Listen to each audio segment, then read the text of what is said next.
Let's take a minute to hear a word from our sponsor for this week's Ag Report, Elite Tire. Elite Tire and Automotive. Ever have one of those days you just need a little hand? Well, with our remote services, we'll just hop right on it. Get you back on the road quick and easy. With automotive services to cover all your mechanical needs. Need that state inspection done? Well, we can do that too. So roll on in and see a friendly face. Give us a call and we can be right on the spot to assist you. So trust the friendly folks down at Elite Tire and Automotive, 972-775-1055. Now let's join our host, John Paul Dineen, in the studio with this week's Ag Report. Howdy, folks. Welcome to this week's Ag Report. So this week, thought I would share with you, you may have some friends, some relatives, acquaintance, some folks you know at the State Fair of Texas. I had a really neat experience. I was able to present awards at the Ag Mechanics show there. And you may say, well, what is, Ag Mechanics? Folks my age, we didn't have that when I was in ag class and FFA and 4-H and stuff in school. So it's really a neat deal. We talk about here some of the different skills in agriculture that you need to learn, you might want to learn so you can kind of, communicate with different folks. Well, different, mechanics or folks that are trying to repair your equipment. Well, this is a great place to start with that. There were young boys and girls, there were young men and women, and I say that because they even had some junior FFA and 4-H folks that were 11, 12 years old competing in this. It was really cool. So they have all different kind of divisions or categories. They had, you have cookers and smokers. You have utility trailers, you have flatbed trailers, you have cattle trailers, which I thought was kind of neat. One of the contestants, they called their presentation a cattle Uber, and that was their cattle trailer. So it was cattle Uber, kind of catchy, pretty cool. They have tractor restoration. They have welding tables. There was a lady that built a hydraulic hose rack and reel and clean out system. So all kinds of different stuff. Some of this stuff is for sale. There was one young lady, she built a welding bed for a Ford pickup and is offering it for sale. Some of this stuff they built for their families to go back on their places or for individuals that kind of contracted them to build it. Let's take a break from the Ag Report and hear a word from our sponsor, Scream's Halloween Theme Park.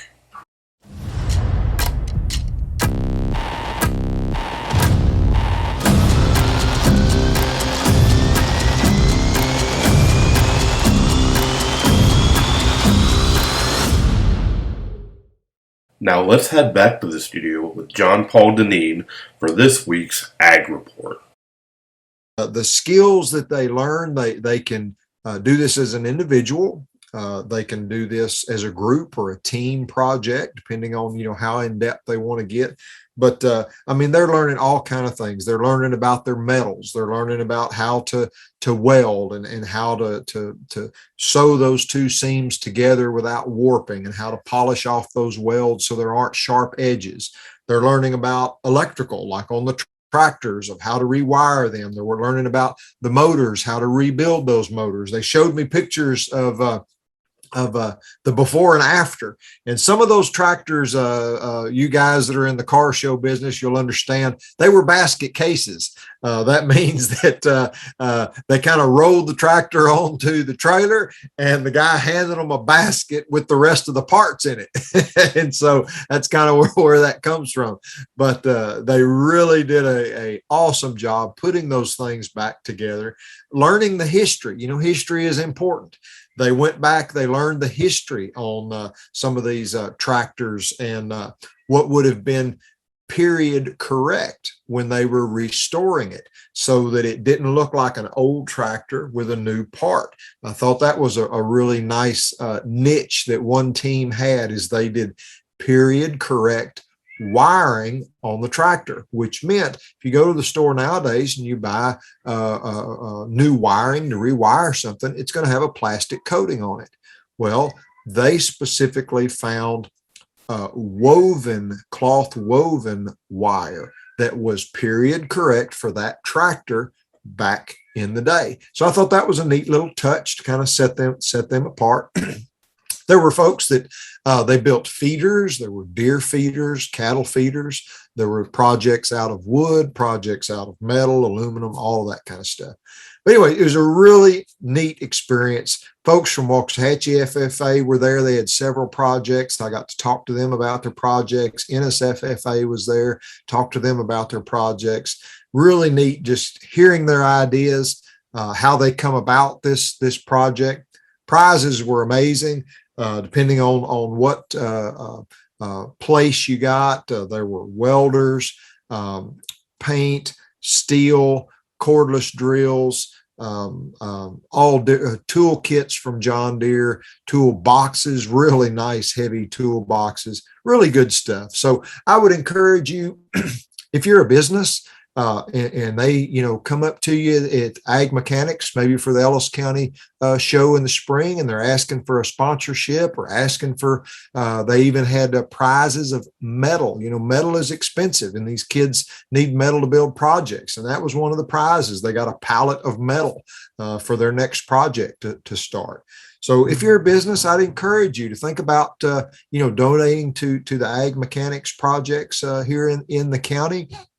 If you're a parent, maybe you've got a boy or a girl that's kind of interested in some of that kind of stuff.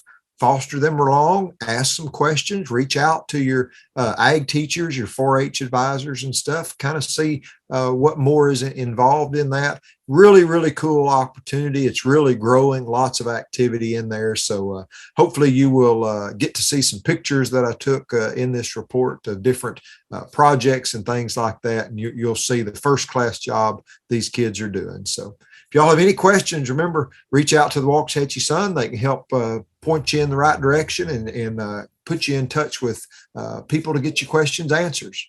Y'all take care.